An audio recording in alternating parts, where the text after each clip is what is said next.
said no, I started looking for a possible weapon. In 10 minutes, my boyfriend got home and we scanned the whole house. No trace of house intruders, doors were locked, no footprints, nothing was stolen. The only weird thing my boyfriend pointed out was that the whole time when he drove home and entered the house, an old lady, a neighbor on the other side of the street, was peeking through her door the whole time, watching our house. Now, I forgot to mention that I did hear footsteps for a short period of time, about 10 to 20 seconds. It sounded as if someone walked into the room and just stood there, disappearing completely. The boyfriend remembered that he heard something similar, yet not as vivid during our first stay here. He rushed downstairs, but nothing was there. I also realized that the sound of the footsteps was way too vivid. It literally sounded like someone played basic footsteps.mp3. If someone's actually walking down the stairs, I can barely hear it upstairs. What is more, it's carpet upstairs, so there's no way sound could have come from here.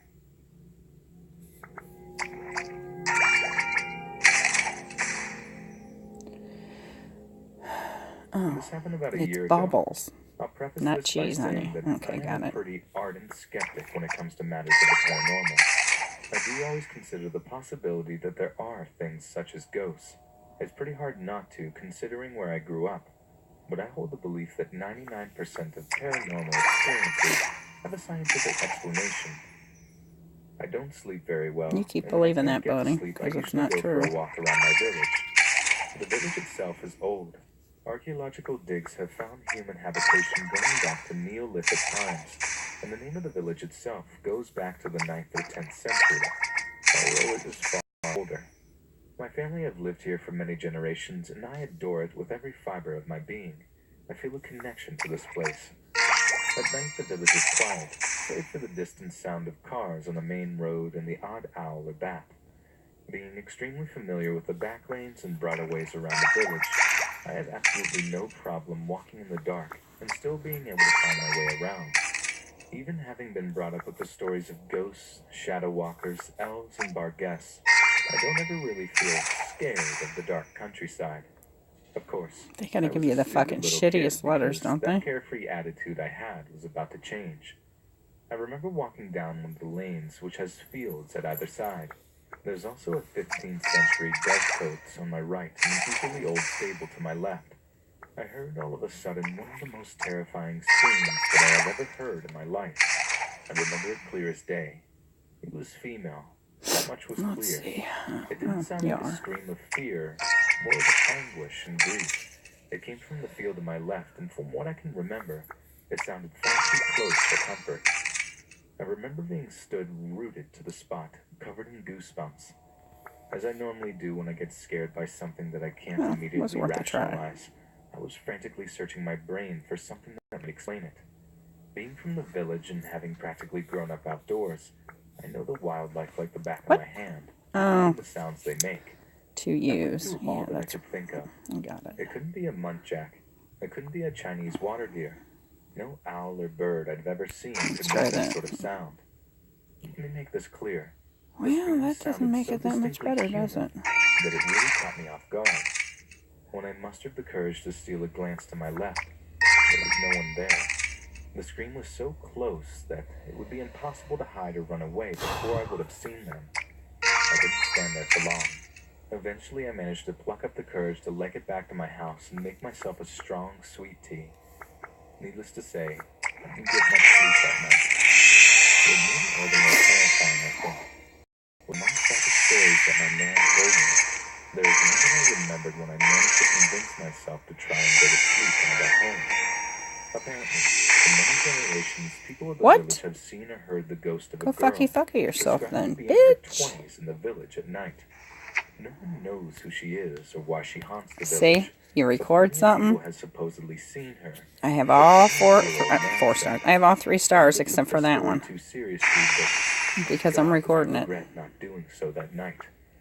I have no idea whether what happened to me that night was paranormal. Indeed, it may have well been an animal that I'm unfamiliar with, or my mind playing tricks on me because, after all, I didn't see anything.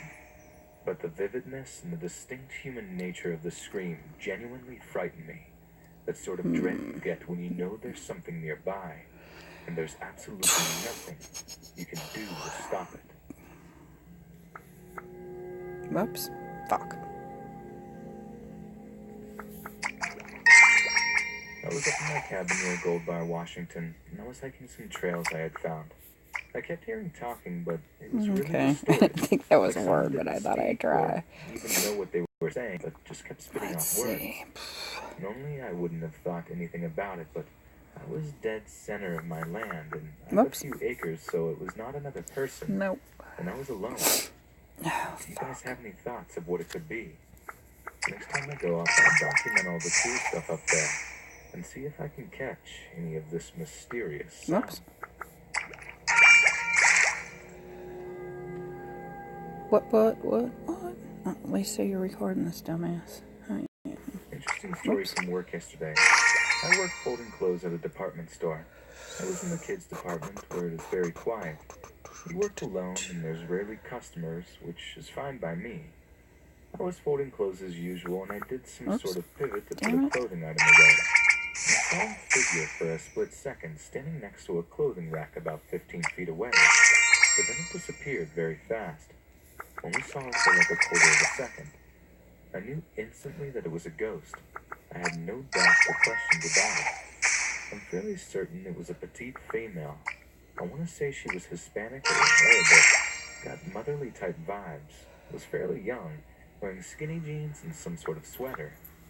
Then, later on towards the end of the day, we were working near an elevator. When out of nowhere, the elevator opened up by itself, went to the second floor, then back down again. One of the managers went by and said, "You saw that, right?" I was like, yeah. And she said that a few coworkers had reporting seeing a ghost upstairs while working, but she never had. I told her right away that I saw it today. It was kind of gnarly to have that sort of validation so quickly. Gnarly. I was just wondering, is that how normal ghost sightings are? I had always thought that when seeing a ghost, you would instantly be filled with terror and chills and all that. It just seemed chillingly odd how matter of fact it was. Turns out that they apparently don't just go boo and try to startle people. Is that similar to your experiences? And also, do you have thoughts on why ghosts appear to some people and not others? I'm an empath, very spiritual and very sensitive, and I'm wondering why me? The manager... I'm wondering why not me. I've never seen the ghost, but somehow I did. I'm curious about why. I don't wish to make any sort of contact with it, I'm just curious.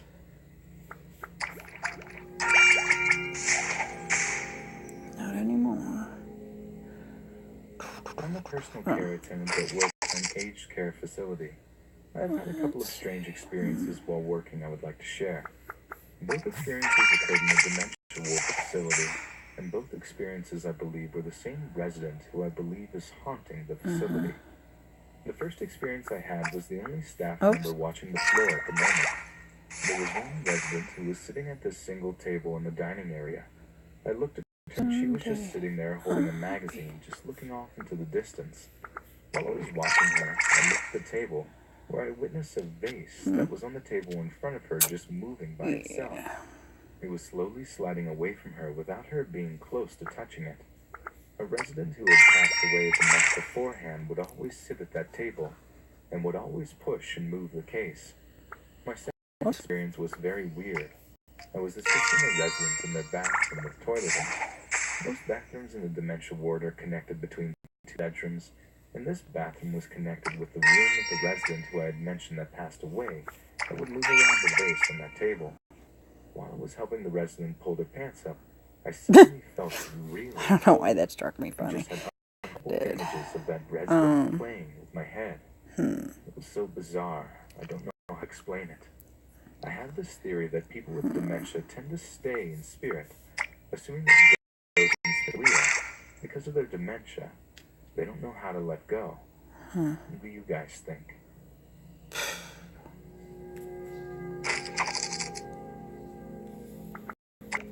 It was December of 2017, and I was going on a trip with my entire small 40-person grave from Monday to Friday. It is now gone from home. I'll fly through the first They were pretty uneventful. We played games, socialized, and did a bunch of other cool stuff. And we had a very odd experience with a hermit. But that's for another story. It actually is